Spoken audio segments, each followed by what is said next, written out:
Hello chess friends and welcome to another video on the ABC Chess Analysis channel.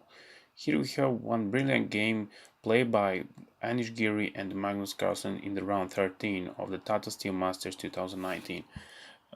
For this round, Magnus was the leader, and the only player which can become champion instead of the Magnus is the Giri, but for that he needs to beat him in this round.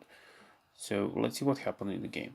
It starts with e4 c5, so that was the Sicilian. Knight to f3 and knight c6, d4 c takes, knight takes, and then knight to f6, which is very often played by Magnus. So knight to c3, e5, and knight bd5.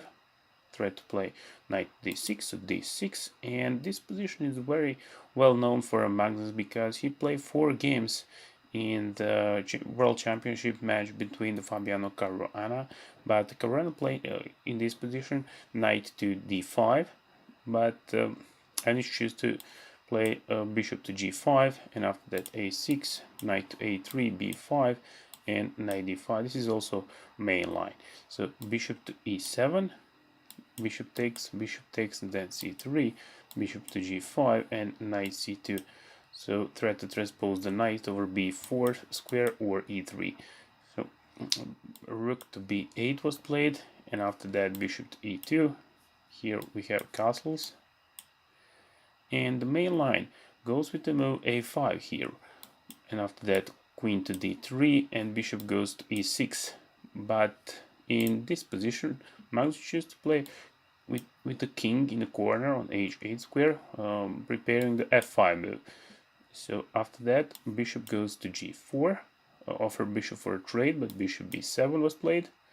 Instead of that he could also try f5 move, but after bishop takes, pawn takes, and the rook takes on f5, queen g4, it looks that white is slightly better. So if you continue with the rook f7, then knight cb4, offer knights for trade, and white is ready for some quick attack with the rook to d1 and the threat to prepare more pressure on the pawn on a d6 square. So after bishop to g4, Magnus play bishop to b7 and knight cb4, knight takes, and here Giri chooses to take it with the pawn. But if he takes with the knight, then bishop takes pawn on e4, which is in the middle of the board, knight takes pawn on a6, rook b6, and knight b4. So that line doesn't look so good for white, because he don't want to trade a pawn in the middle of the board for the edge pawn on a6. So he chooses to play c takes b4, and after that g6, preparing the f5. So a4, b takes a4, rook takes a4, and bishop to c6 attacks the rook. So here Anish chooses to sacrifice the rook, but it looks very good if he take the pawn here on a6, and after double attack with the rooks. Here there is a move bishop to e2, and after bishop takes a6, bishop takes a6. So the position looks equal because white is playing with a very good knight in the middle of the board, and also he's playing with the knight and the pawn for a rook, which is not so bad, and that pawn on b5 looks very good, so he can push him. But after bishop c6, he played the move bishop to e2. Bishop takes the rook on a4, queen takes, and after that f5, because it's clear that this pawn on a6 is hanging. So he takes f5, rook takes, and then bishop d3 attacks the rook. So rook goes back to f8 square, and then queen takes a6. So after that Magnus recognized that his bishop on g5 is not so active, so he needs to do something with him. If he goes back, there is no that makes no sense to go back with the bishop, but there is nothing to do with him. So he played bishop to d2, tried to take the pawn on b4 and try to attack pawns on the b file.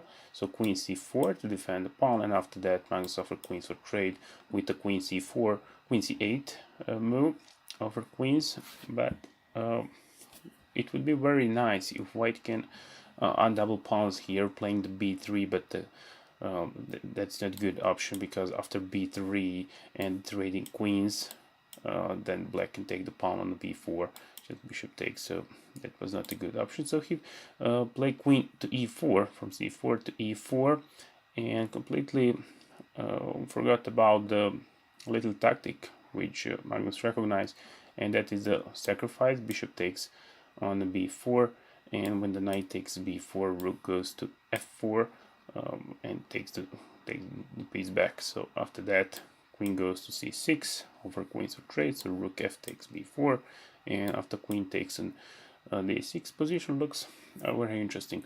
Right now, queen wants to give a check on f6 square, or take the pawn here on e5 and also give a check.